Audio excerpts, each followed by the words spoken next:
Olá, eu sou a irmã Martina mais uma vez e gostaria só de comentar com vocês um pouco sobre o nosso novo e já tão querido Papa Leão XIV. Enfim, nessas últimas semanas, desde que ele foi eleito, e a rigor desde a morte do Papa Francisco e desde o conclave, há muita gente que, como eu também, né, ficamos procurando informações e vemos várias notícias e vários documentários e programas e tem sido um tempo tão forte, tão, enfim, a gente precisa dizer bonito para a igreja, para a nossa fé, que graças a Deus toca também, como a gente vê, o coração de tantas pessoas, milhares, né, milhões provavelmente de pessoas no mundo inteiro. E é claro que uma avaliação, enfim, né, teológica sobre esses primeiros dias do papado não é uma coisa que eu posso fazer, não tenho autoridade para isso, nem tenho conhecimento teológico suficiente para isso, mas do ponto de vista da minha área, que é a história da igreja, há coisas já muito interessantes que a gente pode, enfim, compartilhar sobre a eleição do Papa Leão XIV, sobre a sua vida. E é isso que eu desejo um pouco fazer com vocês aqui. Fotografias, enfim, a gente acha facilmente na internet e inclusive recomendo muito que se procure. Há fotos dele que são muito interessantes, muito curiosas e sempre as que eu achei todas até hoje muito bonitas. Mostram a profundidade da sua fé, mostram a bondade do seu coração, mostram, enfim, né, esse caminho de vocação que Deus abriu para ele, que ele parece ter seguido de uma forma tão fiel e tão dedicada. Tem-se sempre que tomar muito cuidado com o que a gente procura, com o que a gente vê, principalmente na internet. Há muitas coisas também, né, que não correspondem absolutamente à verdade, há coisas muito sensacionalistas, mas há coisas muito boas para quem pode falar outras línguas também. Há coisas muito bonitas feitas agora em espanhol, principalmente pelos peruanos que amam tanto esse novo Papa que morou lá no Peru, né, tantos anos da sua vida. Há coisas muito boas em italiano também, inglês, obviamente, francês. Há documentários, os franceses primam geralmente pela precisão assim filosófica, enfim, né, histórica. Tem aparecido todos os dias realmente documentários muito bons e muito bem feitos sobre ele. Mas enfim, só para a gente no Brasil ter também um pouco acesso a essa história por trás do Papa Leão XIV, eu pensei aqui de começar a rigor com uma coisa que é praticamente desconhecida para a gente, inclusive seminaristas, geralmente nossos, nunca estudam, que é a história da igreja nos Estados Unidos, que é uma história muito recente, muito nova, mas muito forte e muito bonita, né? Então eu gostaria de começar com isso, passar aí para a figura do próprio Papa Leão XIV e um pouco para comentários do tipo mais históricos que têm aparecido recentemente.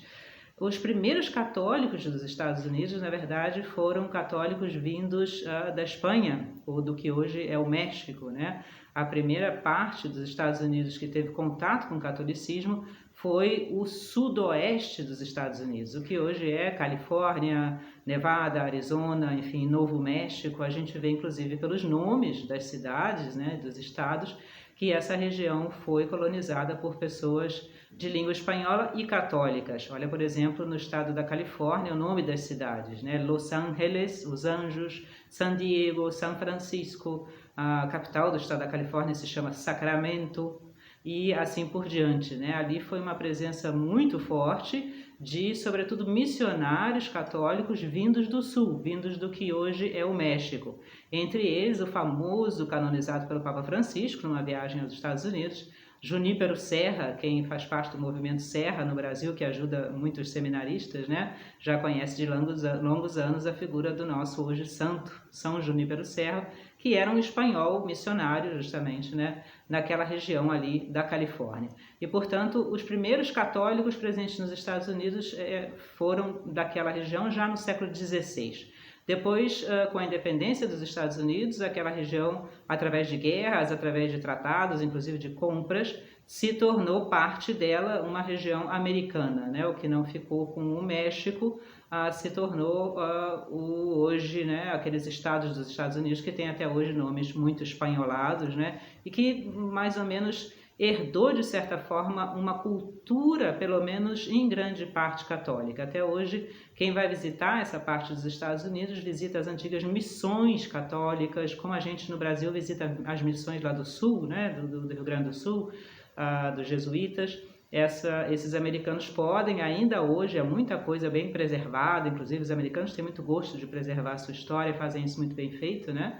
E há, então, igrejas muito antigas, enfim, né, museus relativos a esse tempo das missões, que tem todo um caráter muito espanhol.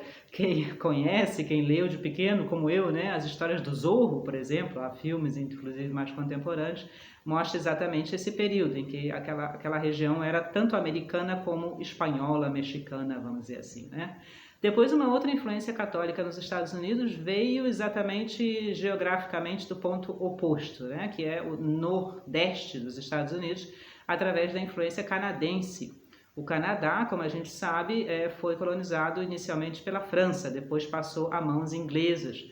Mas os franceses que colonizaram ali o que hoje é a região leste do Canadá, cidades de Montreal, Quebec, o Canadá mais antigo, o Canadá mais histórico, inclusive os nomes, né, Montreal, Montréal, são nomes de língua francesa. Eram gente vinda da França, maioria católicos, havia já uma pequena minoria de huguenotes franceses calvinistas, mas a grande esmagadora maioria eram católicos, e inclusive um movimento missionário muito forte, muito heróico, né, ali naquelas primeiras viagens, enfim, francesas ao Canadá. Estamos falando aqui já do século XVII, 1600 e alguma coisa. Há, por exemplo, né, os famosos mártires jesuítas, Jean de Brebeuf ou Isaac Jogues, que foram franceses que foram evangelizar as tribos indígenas ali daquela região, que eram tribos muito fortes, muito guerreiras, né, muito ferozes. Eles morreram, inclusive, em martírios bastante terríveis. E como não havia naquela época a fronteira atual entre Canadá e Estados Unidos, também esses colonizadores franceses, ou principalmente esses missionários franceses, entraram por território que, a rigor, hoje é território americano.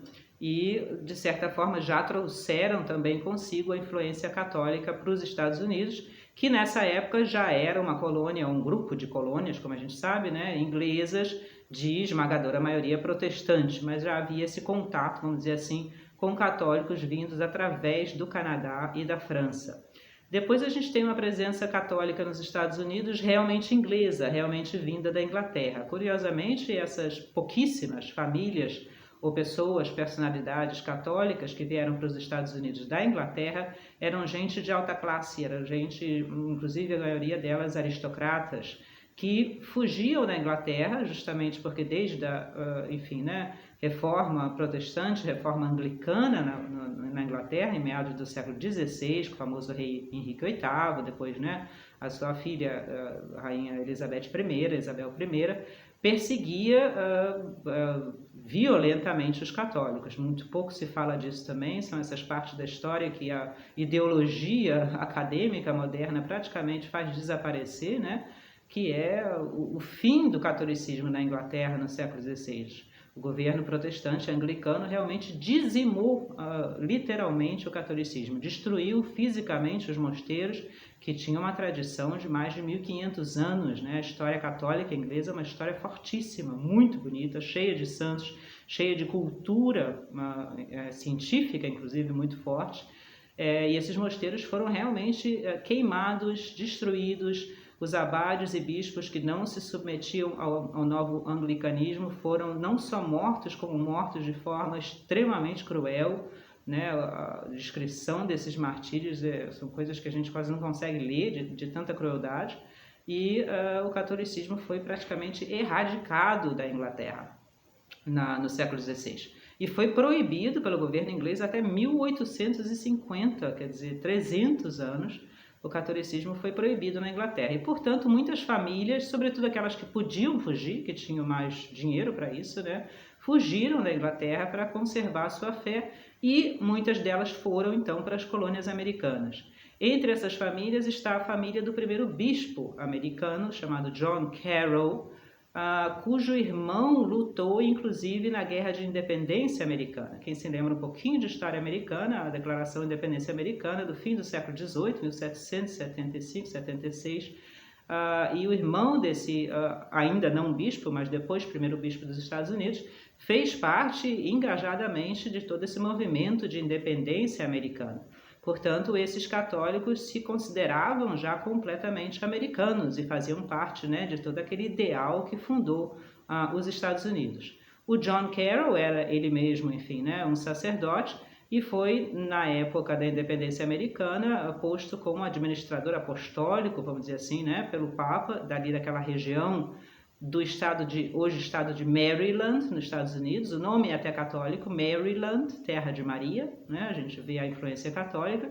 E depois que os Estados Unidos, de fato, se tornaram um país independente, o Papa, então, criou a primeira diocese americana, em 1789, que é a diocese de Baltimore, uma cidade perto de Washington, né? Que é, assim, a diocese mãe, historicamente falando, de todas as dioceses americanas, como para a gente é Salvador da Bahia, vamos dizer assim, no norte do Brasil, né? E o John Carroll ele e a família, gente de altíssimo nível cultural, e ele não só fez, então, né, vamos dizer assim, a inauguração de toda a organização da Igreja Católica ali naquela parte dos Estados Unidos, que na época eram os Estados Unidos, como criou, por exemplo, né, já uma série de instituições educacionais, de instituições sociais, chamou ordens religiosas. Ele tem um papel importantíssimo na história da Igreja nos Estados Unidos. Isso é reconhecido, inclusive, ele e a família, né, são reconhecidos historicamente como parte muito importante da história geral dos Estados Unidos. É claro que os Estados Unidos tiveram, por um lado, uma desvantagem, se é que se pode dizer assim, do ponto de vista meramente humano, com relação à Igreja no Brasil, porque os católicos sempre foram uma minoria, sempre foram, de certa forma, gente um pouco diferente daquele meio, daquele ambiente americano, que sempre foi majoritariamente, fortemente protestante. Os católicos sofreram nesse sentido, já no século XIX, um pouco perseguição, uma perseguição que geralmente nunca foi violenta, embora haja também aqui e ali algum tumulto, às vezes alguma igreja foi incendiada, houve coisas nesse sentido, mas sobretudo eles eram muitas vezes vistos como pessoas estranhas ao nosso ambiente americano protestante. Por outro lado, eles tiveram uma vantagem muito grande que nós no Brasil não tivemos, que é a vantagem de que o governo americano, pela sua própria essência, pelo seu próprio fundamento, está enfim, né, na famosa Declaração de Independência Americana, apoiava e cumpriu essa promessa a liberdade religiosa. E, portanto, os católicos sempre tiveram total liberdade de se organizar, de, né, fazer os seus cultos, de, enfim, né, inclusive procissões, coisas assim. Não houve nunca nos Estados Unidos essa vamos dizer assim, restrição, né, ou de alguma forma proibição por parte do governo para que os católicos, assim como os judeus e outras religiões também, pudessem organizar e realmente crescer na sua vida religiosa. Ora, no século XIX já é que nós vemos então pela primeira vez o catolicismo realmente entrando com força dentro dos Estados Unidos. E como é que se fez isso? Através da imigração. E a imigração de pessoas, sobretudo europeias nessa época, que não só são católicos, mas trazem consigo fortemente a sua cultura católica, né? Todos os seus costumes, toda a história antiquíssima dos seus países católicos, mas são pessoas também que, inclusive pela sua pobreza e pelo seu sofrimento, se ancoram na sua fé como parte da sua própria identidade, e, portanto, né, são pessoas profundamente arraigadas na sua fé católica. É a entrada dessas pessoas nos Estados Unidos que vai realmente, pela primeira vez, fazer o catolicismo, de certa forma, aparecer na sociedade americana. Em primeiro lugar, o grupo de imigrantes mais forte que trouxe o catolicismo aos Estados Unidos são os irlandeses. A Irlanda, como a gente sabe, foi já evangelizada no século V, portanto, nesse momento tem quase já 1.500 anos de catolicismo, um catolicismo extremamente forte, extremamente típico. A Irlanda é chamada, inclusive, muitas vezes a Ilha dos Santos, né? São Patrício, Santa Brígida, etc. Até hoje os católicos americanos têm uma devoção enorme por esses santos irlandeses, né? E esses irlandeses que vêm para os Estados Unidos fugindo da pobreza, da perseguição inglesa, enfim, né, da fome, inclusive, que eles estavam passando na Irlanda, trazem consigo a sua fé, os seus santos, as suas tradições. Até hoje nos Estados Unidos, o dia de São Patrício, geralmente, né, nas cidades americanas em que há muitos irlandeses, é uma festa, enfim, um feriado, há procissões de São Patrício e etc. Se diz que em certos momentos do século XIX havia mais irlandeses, por exemplo, só na cidade de Nova York do que na Irlanda inteira. E quem conhece um pouco de filmes, né, de polícia ou de filmes de tribunal americanos sabe que a polícia nova-iorquina até hoje tem uma tradição irlandesa muito forte. Mesmo em filmes recentes, a gente vê muitas vezes a figura de um policial de Nova York, que é uma pessoa que vai à missa, uma pessoa católica, uma pessoa, né, que tem a sua família, que, enfim, né, faz parte do feriado de São Patrício e etc. Esses irlandeses se fixaram geralmente em cidades, porque eram pessoas que precisavam de emprego urgente, e famílias muito grandes, muito numerosas, muitas vocações religiosas, muitas pessoas que não tinham um nível cultural alto, muitos eram inclusive analfabetos, mas que tinham uma fé sólida e fortíssima, trouxeram essa fé consigo e de certa forma, né, transformaram também esse país para o qual eles estavam vindo como imigrantes. A tradição católica irlandesa nos Estados Unidos é completamente parte da história americana e parte da história católica americana mesmo, para quem não é de ascendência irlandesa hoje em dia. Depois, no século XIX, talvez a mais importante imigração católica para os Estados Unidos tenha sido a imigração italiana, também gigantesca, não tão grande como a imigração irlandesa, talvez, mas há, enfim, né, um número enorme de descendentes italianos hoje nos Estados Unidos, como a gente conhece muito bem pelos filmes também, né? E essa gente, italianos, também trazia consigo, enfim, né, 2000 anos de história católica do seu país, as suas igrejas, as suas tradições, os seus santos, enfim, né, inclusive até a própria língua italiana é, de certa forma, uma língua muito católica nas suas expressões, né? Até quem não é católico na Itália hoje em dia usa expressões muito católicas. E, portanto, isso influenciou também o catolicismo estadunidense imensamente. E depois, claro, a imigração polonesa, por exemplo, né? Uma parte da imigração tcheca, embora os tchecos não fossem todos católicos, uma parte da imigração alemã também nem todos eram católicos, mas esses grupos de europeus, sobretudo, que foram para os Estados Unidos no século XIX, acabavam se fixando em alguma cidade, alguma região específica que fica marcada até hoje, né, como a região dos alemães, a região dos tchecos, a região dos poloneses. Basta lembrar as visitas do Papa João Paulo II aos Estados Unidos, como sempre tinha um grupo de polonês para receber ele, assim como nós no Brasil também, né, lá no sul do Brasil, a região ali, bairros, né, que são mais poloneses, mais italianos, isso é muito parecido com os Estados Unidos. E, portanto, no século XIX a gente já pode falar de uma presença realmente forte, sólida e permanente do catolicismo nos Estados Unidos através desses imigrantes. Outra presença interessante é a presença de pessoas vindas da França, depois da Revolução Francesa. Mas aí é uma presença muito diferente, porque os franceses que fugiram para os Estados Unidos depois da Revolução Francesa, não fugiram como imigrantes, como famílias, como pessoas pobres, mas, ao contrário, eram geralmente pessoas que já eram na França sacerdotes ou religiosos e que estavam fugindo por causa da Revolução Francesa, que perseguiu muito a igreja, e iam para os Estados Unidos porque já tinham, inclusive, certos contatos com pessoas da mesma ordem religiosa, por exemplo, ou com bispos nos Estados Unidos, e geralmente fundaram nos Estados Unidos, por exemplo, universidades, escolas superiores, não é? Ou ordens religiosas, casas das suas ordens religiosas. Então, há nos Estados Unidos, interessantemente, uma tradição intelectual católica muito ligada à França. Isso se vê, por exemplo, na Universidade de Notre Dame, né, perto de Chicago, nos Estados Unidos, uma das maiores universidades católicas americanas, até o nome é francês, né? Isso se vê inclusive em muitas ordens religiosas que têm até hoje, de certa forma, um clima assim meio francês. A gente vê, né, nos livros de oração, a gente vê em certos costumes da casa, costumes religiosos, às vezes são muito afrancesados.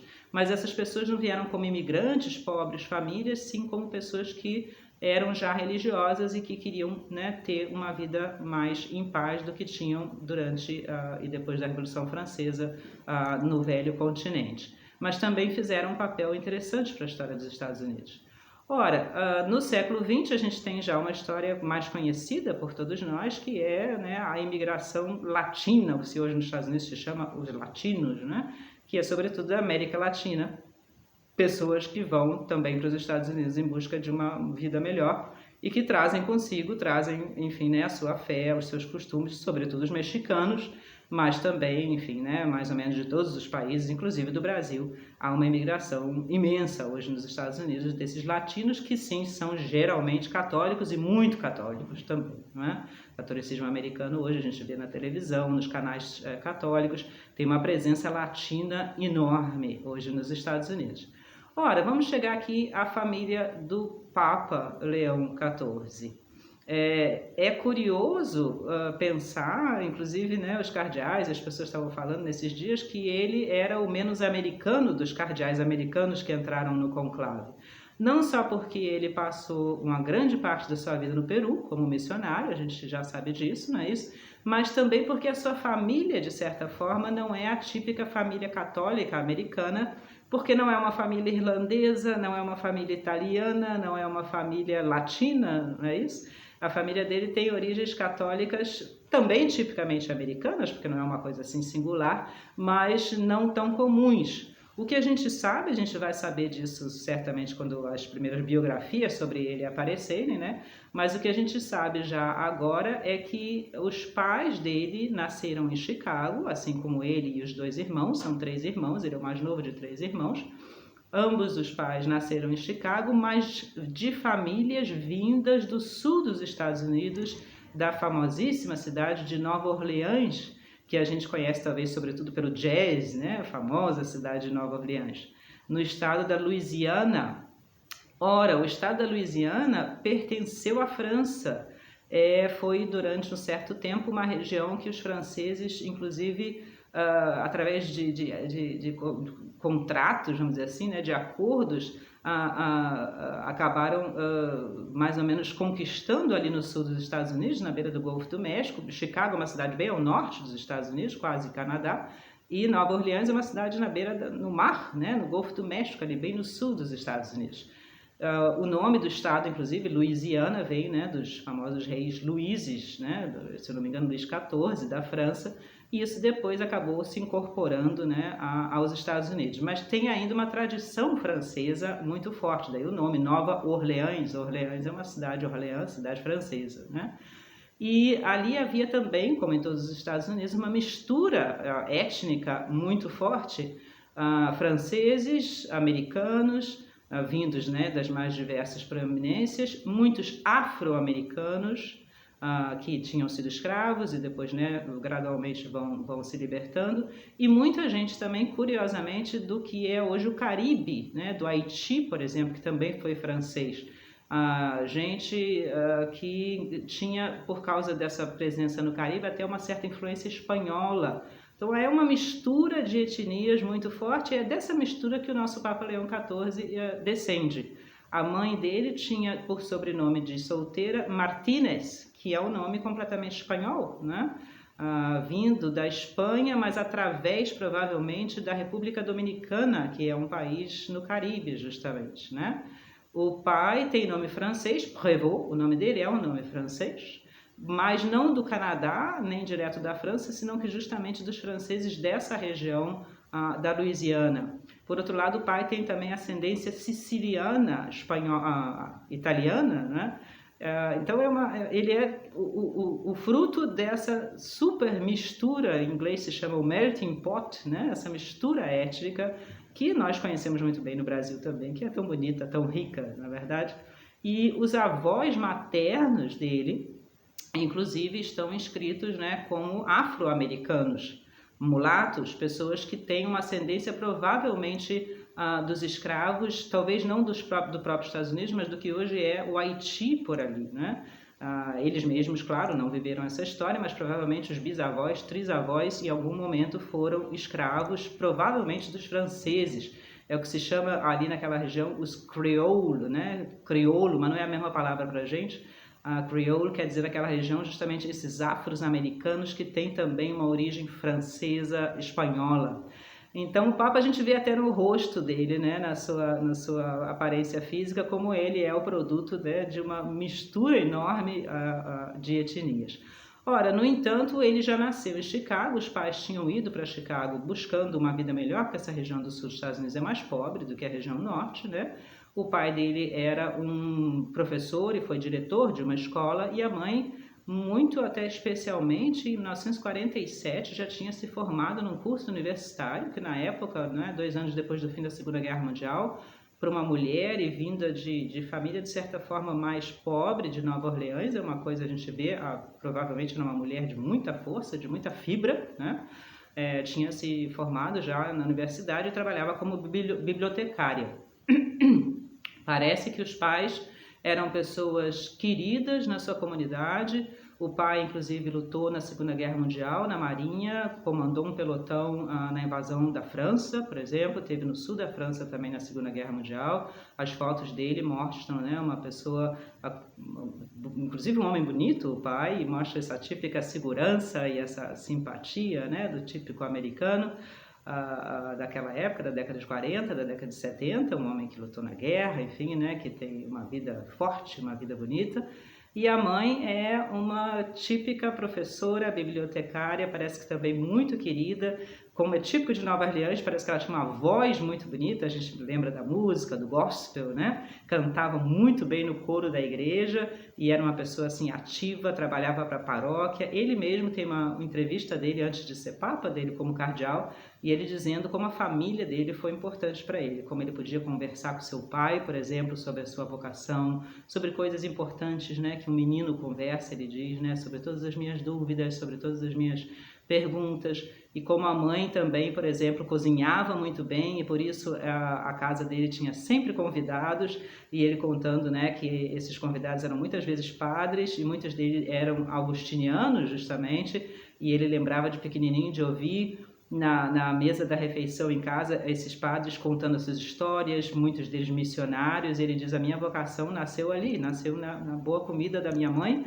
e como a gente, né, ficava ali os meninos ouvindo a história daquela gente, daquele sacerdote, daquela gente muito aberta, gente muito normal, no sentido, né, de psicologicamente saudável, gente de uma fé forte, de uma fé sólida.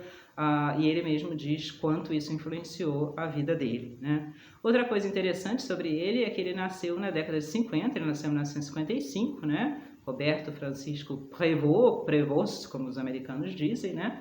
Que é, de certa forma, o tempo auge da história do catolicismo nos Estados Unidos até hoje. Esses 20 anos, vamos dizer assim, depois da Segunda Guerra Mundial, foram os anos de maior crescimento da Igreja Católica nos Estados Unidos. Para quem conhece um pouquinho do catolicismo americano, são os anos, por exemplo, né, do bispo Fulton Sheen, que está para ser beatificado agora, né? O catolicismo está presente na televisão, está presente no rádio, inclusive famosos atores de Hollywood como Bing Crosby e Grace Kelly eram católicos, rezavam o terço no rádio, né? Vocações crescendo enormemente, tanto para o sacerdócio como para a vida religiosa, escolas católicas funcionando, as famosas escolas paroquiais americanas, né? Há muitos filmes dessa época, época de ouro de Hollywood, que são filmes sobre pessoas católicas, sobre padres, né? O próprio Spencer Tracy, por exemplo, faz filmes, Bing Crosby também.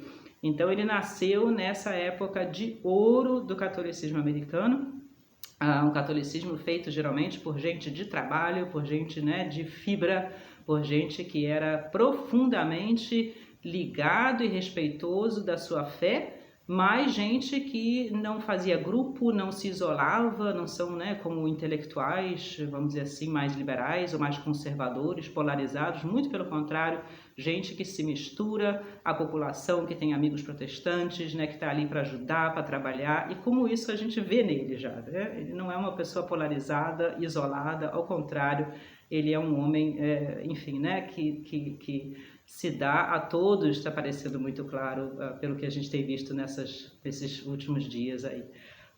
Enfim, primeiros do seu pontificado, né? E ele cresceu nesse ambiente e já muito cedinho, com 14 anos, entrou para o seminário menor. Os irmãos dizem que ele de pequenininho já gostava de brincar de padre, né? Celebrava a missa, distribuía a comunhão, que era uma balinha que eles tinham na época, e que ele muito pequenininho já se destacava. Os irmãos dizem que ele era inclusive aborrecido da gente brincar com ele, porque o que ele gostava mesmo era de ler e de ajudar as pessoas, né? Um irmão dele conta, a gente, naquela época, imagina, meninos de rua, né? Nós brincávamos ali de futebol na rua, estávamos o dia inteiro na rua, nas férias, né? As mães todas se conheciam e a gente estava ali, meninos pobres geralmente, né?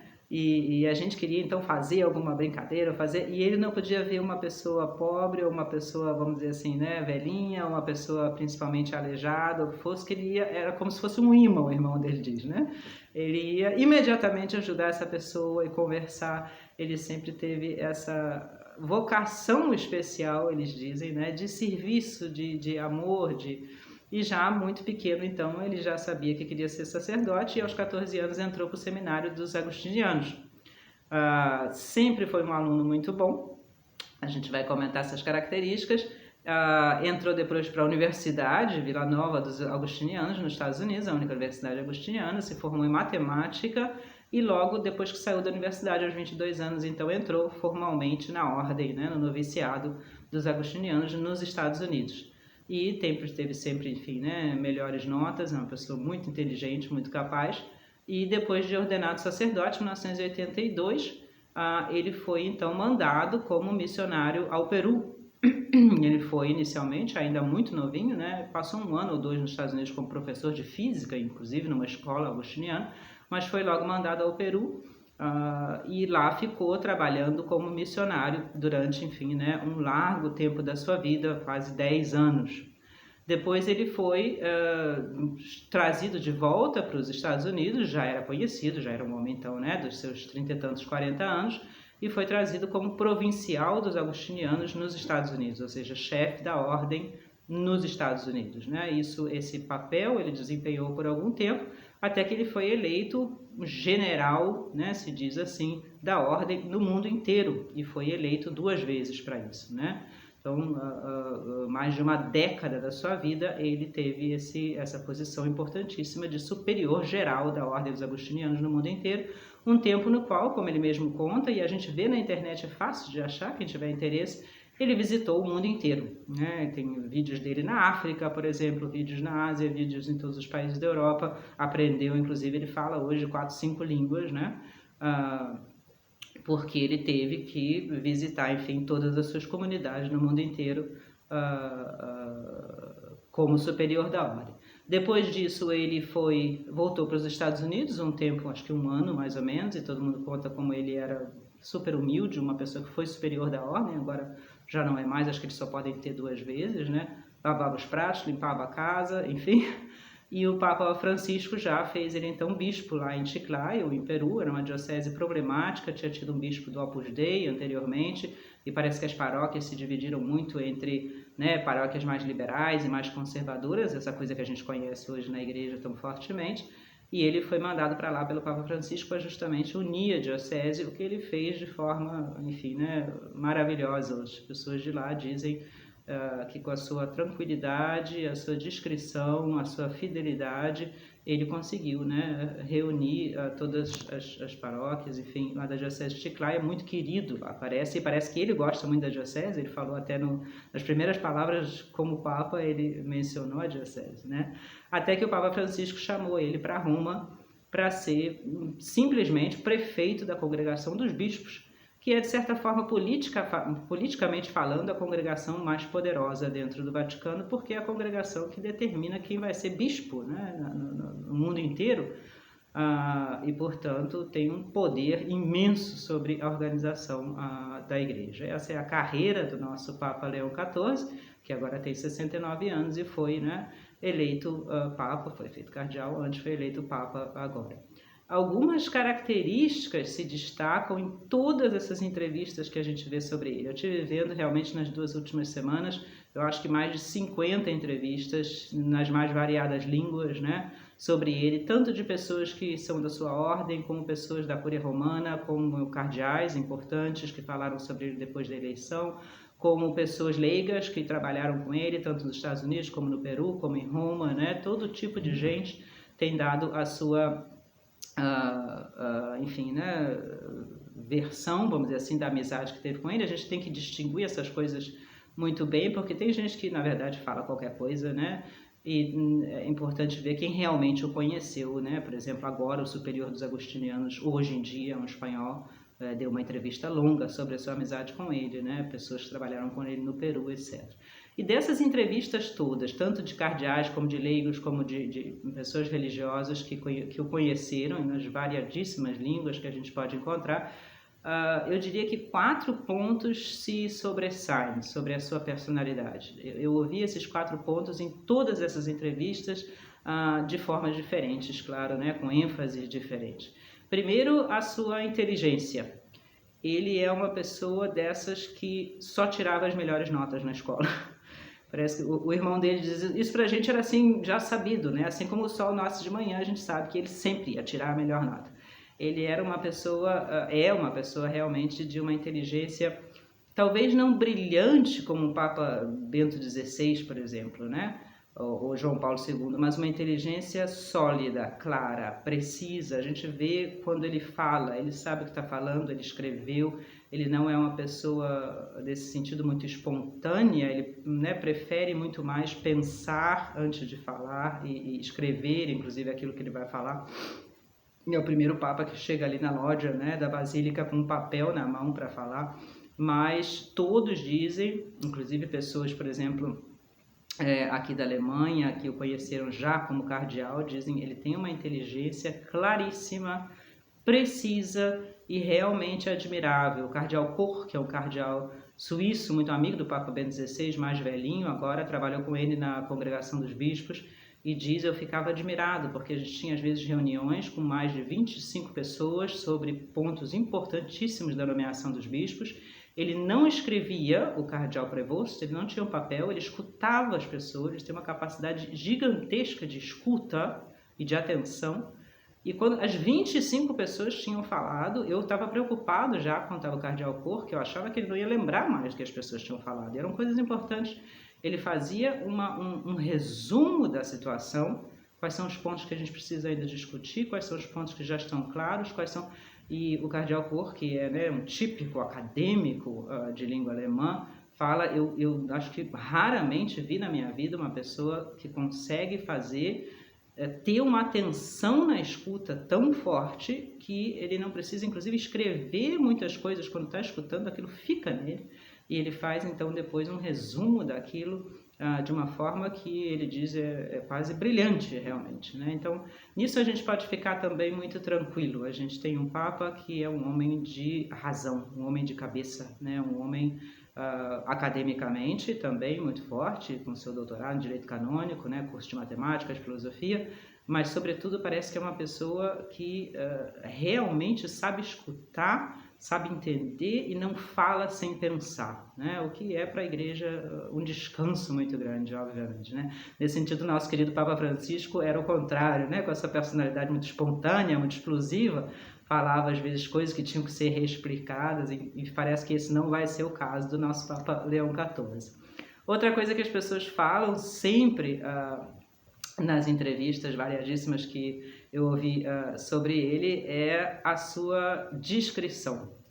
Ele, muitos augustinianos, por exemplo, inclusive que foram noviços, estudantes dele, dizem, né, ele era uma pessoa tão discreta que às vezes a gente esquecia que ele estava presente. Ele fala pouco, ele nunca se faz o centro das atenções, também não é uma pessoa isolada, esquisita, ao contrário, uma pessoa de bom humor, que sabe, né, rir de piadas, faz piadas às vezes, mas ele tem uma humildade e uma discrição que primeiro ajudam muito a que ele saiba escutar e entender a situação, fazem a gente ter uma confiança nele muito grande e abrir rapidamente o nosso coração para ele, porque a gente vê que ele é discreto. e depois fazem a gente gostar dele a ponto de amar a pessoa, porque ele é extremamente humilde. E contam, né, milhões de histórias no Peru como ele era o primeiro a servir as pessoas, né, a realmente estar junto do povo, não num sentido ideológico, no sentido de querer mostrar que é humilde, mas no sentido de ser realmente humilde, né? E a gente sabe disso porque ele, antes de ser eleito Papa, mais ou menos ninguém falava dele, ele era o prefeito de dicastério para a congregação dos bispos, né? E a gente quase não conhecia. Muitos cardeais dizem também, eu não o conhecia. Pessoa extremamente discreta, extremamente humilde, a gente vê agora nas suas primeiras aparições como Papa, né? Não gosta de se destacar, de ser o centro das atenções, não chama atenção para as próprias virtudes, não quer dar lições para os outros, né? Não está ali se mostrando como exemplo. Todos dizem que essa sua humildade e essa sua descrição são realmente completamente genuínas e autênticas nele. E dizem que isso mostra muito também um homem de Deus, né? Um homem que soube deixar uma vida nos Estados Unidos, por exemplo, para passar 20 anos, né, num dos lugares mais pobres do Peru, com todo o seu amor, com todo a sua dedicação, enfim. Outro elemento que eu vi presente em todas essas entrevistas é a sua vida de oração, a sua vida de piedade. Da mesma forma, só sabe dizer isso, só pode dizer isso quem o conheceu muito de perto, por causa da sua descrição. O superior, hoje dos agostinianos, por exemplo, em Roma, diz, eu estava sempre, quando ele já era cardeal, ele vinha à missa todo dia, celebrar conosco a missa, muito pertinho ali da praça do Vaticano, e eu chegava, ele diz, eu como superior chegava, né, à igreja 1 hora antes da missa para poder rezar, porque depois o dia estava sempre ocupado, e o cardeal já estava presente lá.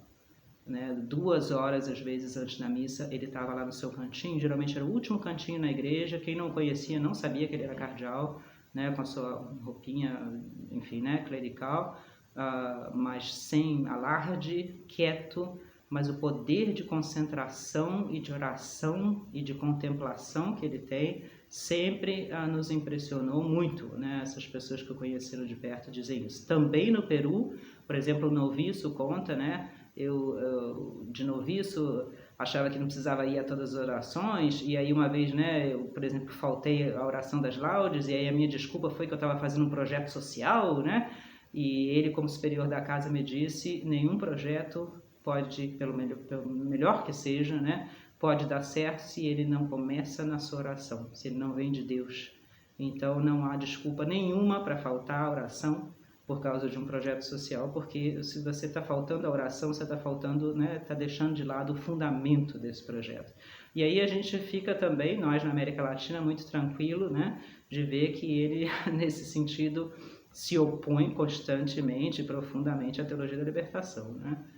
Para ele, a ajuda aos necessitados não nasce, né, de uma ideologia humana, não nasce da praxis, nasce de Deus, nasce da sua vida de oração, né? Teologicamente isso pode ser muito melhor explicado do que eu falo, mas a gente vê já, inclusive na própria história dele, isso, né? Um homem de profunda vida de oração. A gente vê também nas suas atitudes, na sua tranquilidade agora, né? Nas palavras que ele diz. Quem não viu a primeira homilia dele, ainda só para os cardeais ali da Capela Sistina, vale a pena ver a tradução. Que beleza de homilia, clara, discreta, tranquila, mas profundíssima, né? E os cardeais que o viram agora no conclave também disseram, a gente ficou impressionado com a vida de oração desse homem, né? Não fez política nenhuma, o conclave não foi absolutamente, né, uma candidatura dele, a gente o via sempre quieto ou rezando muitas vezes. Isso é para a gente, claro, o mais importante, né? Se o nosso Papa não é um homem de oração, então a gente, né, não tem mais a quem recorrer. E isso é unânime em todos que o conhecem. E por último, a característica dessa sua bondade. Realmente, né, todos os que o conheceram, que o conhecem, dizem que ele é uma pessoa boa, extremamente boa. Ele está sempre tentando ver o que ele pode fazer pelos outros, não pensa em si, não é suscetível, não é orgulhoso, não é complicado, né? Não é ideológico, ao contrário, ele está ali para amar, para ajudar, para da forma discreta e humilde que ele sabe, né? Às vezes com um sorriso assim meio, enfim, né? Pequeno, porque ele não é uma pessoa de grandes expressões, né? Mas ele é um homem na presença de quem a gente sente que está na presença de uma pessoa boa. Eu me lembro agora aqui, um canal de televisão australiano estava cobrindo justamente, né, o dia lá em que o Papa foi eleito, a fumaça branca e toda aquela coisa que o mundo inteiro viu, né? E o canal de televisão australiano era extremamente secularizado, a Austrália é um país extremamente secularizado, e o repórter que estava lá na Praça São Pedro, já um homem inclusive veterano, mais velho, né? O apresentador lá da Austrália pergunta, bom, diz pra gente a última impressão sua desse dia histórico, né? E o repórter, eu fiquei impressionado, eu vi várias emissões de canais e essa me impressionou muito, né? O repórter australiano, um homem claramente que não deve ser nem a pessoa de igreja e acho que muito menos católico, né? Ele começou a dizer e a voz ficou embargada e ele começou, né, realmente a falar com lágrimas, e dizer, eu não sei explicar direito, eu nunca senti isso na minha vida, mas né, o que eu vi, esse homem que apareceu ali, eu só posso dizer, he's a kind man, ele é um homem bom, ele é um homem que irradia bondade, o ambiente aqui ele diz na Praça São Pedro é um ambiente de bem, de paz, a gente sente de alguma forma que Deus está presente aqui. Que beleza isso, né? Que beleza isso nos nossos dias. Enfim, toda a sua insistência na paz, por exemplo. Essas características estão presentes em todas as suas, enfim, atitudes, em todas essas entrevistas que a gente ouve sobre ele, né? E, enfim, vamos ver, né, o que vai trazer o seu pontificado. É sempre essa época de lua de mel, vamos dizer assim, né, no começo do pontificado, depois aparecem, obviamente, os problemas e as decepções, porque o Papa é só um homem como nós, né, mas acho que o fundamento, como eu ouvi de muitos cardeais, cardeal Almeida, por exemplo, cardeal de Barcelona, na Espanha, que é um homem muito capaz, né, disse a gente, nós votamos nele, e quando ele foi eleito ali na Capela Sistina, o aplauso que nós cardeais demos a ele, eu não sei nem explicar, porque grande parte de nós não o conhecia pessoalmente. Mas a gente viu de tal forma a mão de Deus e a simplicidade, né, a realmente humildade, bondade desse homem, a alegria que a gente tem. A gente vê isso quando o Papa apareceu na Brasília, que os cardeais estão em volta, assim, né, como eles estão sorrindo. Não é uma competição, não é enfim, né, uma coisa política, é uma coisa de Deus. O cardeal de Londres, também o cardeal Nichols falou isso, o conclave foi para mim como se fosse um retiro. Há anos que eu não faço um retiro dessa qualidade, né? O conclave, a gente precisa lembrar, do jeito que ele é hoje, ele foi organizado pelo Papa João Paulo II, presente que, né, os santos deixam para a gente, né? E todos disseram, a organização do conclave é tão bem feita que a gente não consegue outra coisa senão se dar conta de que aquilo ali é uma coisa espiritual, é uma coisa que vem de Deus.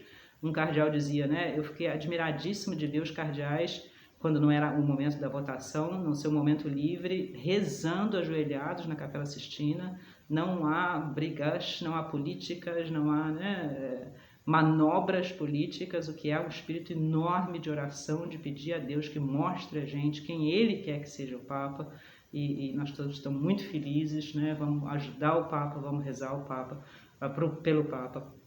Enfim, isso é uma coisa muito bonita, né? Eu acho que isso é muito importante para todos nós.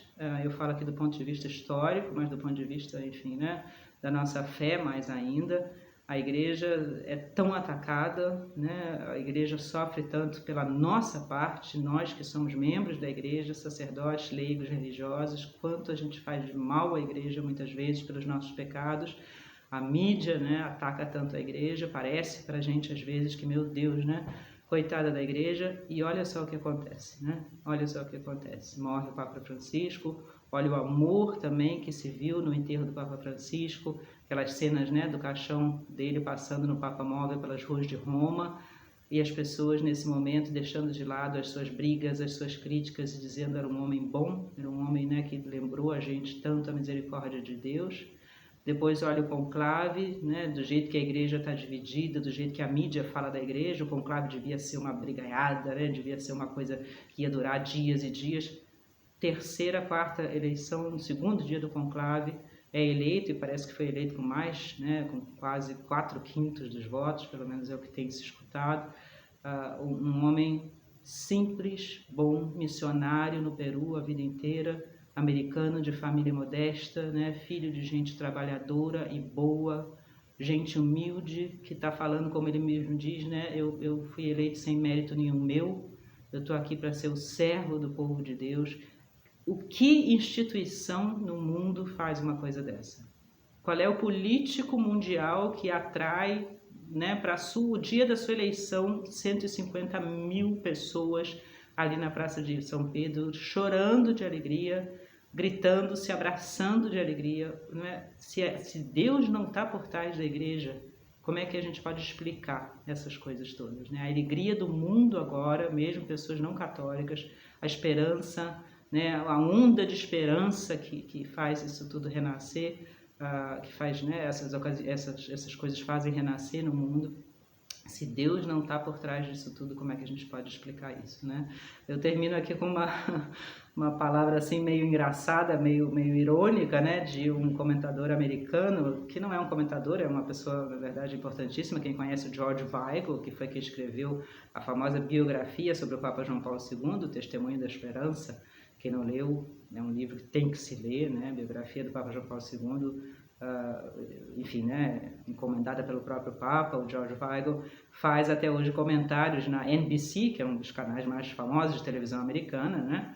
E depois da missa de inauguração do pontificado, no domingo passado, o apresentador da NBC falou para ele: George, faz agora um último comentário, né, só para a gente terminar aqui a nossa programação.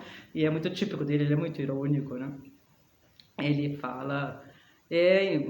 Napoleão Bonaparte, em 1801, 1802, não me lembro o ano, né? Mandou prender o Papa em Roma, trouxe o Papa preso até Paris, fez o Papa coroá-lo, inclusive tirou a coroa das mãos do Papa, né? Esse auto-coroou, e declarou muitas vezes que a igreja tinha acabado, né? Que ele, Napoleão Bonaparte, tinha finalmente dado o golpe mortal na igreja. O Papa agora era um prisioneiro dele em Roma, e ele fez esse anúncio, vamos dizer assim, né? Aí ele comenta assim muito ironicamente: eu acho que o Napoleão foi um pouco precipitado, não é verdade? O próprio Napoleão morreu 10 anos depois, o Império Napoleônico acabou, vieram outros impérios, acabaram também, veio o comunismo, veio o fascismo, né? Isso tudo vai passando, e quando o cardeal vem e diz: "Habemus Papa", o mundo inteiro está parado olhando aquilo, né? As pessoas estão chorando e gritando na Praça São Pedro, sem nem saber quem o Papa é, né? Um homem simples, americano, filho de família lá humilde dos Estados Unidos, trabalhou no Peru a vida inteira. Olha a alegria do mundo inteiro nessa nossa era digital, todo mundo com celular e internet olhando quem é esse Papa, né? E ele diz: acho que Napoleão estava meio precipitado, né? E a gente vê como a igreja, as forças do inferno não vão prevalecer contra ela, desde dentro ou desde fora, porque é Deus quem está por trás da igreja, é Deus quem confirma o Papa, assim como confirmou São Pedro, né? Que Deus nos ajude na nossa fidelidade ao novo Santo Padre, que Deus abra o nosso coração, como Ele tem dito nas suas palavras agora, né? Que Deus realmente... enfim, que a gente possa louvar a Deus pela sua misericórdia, pela sua bondade, um mundo tão cheio de problemas e de pecados, a nossa vida também, e olha o presente que Deus nos dá, né? A esperança, no jubileu da esperança, não podia ser mais bonito, né? Que experiência e que testemunho de esperança não foi para a gente esse conclave, a morte do Papa Francisco, esse conclave e a eleição desse nosso novo e já amado e respeitado, né, por nós católicos, Papa Leão XIV. Que Deus nos abençoe a todos e que nós possamos rezar pelo Papa. Um abraço.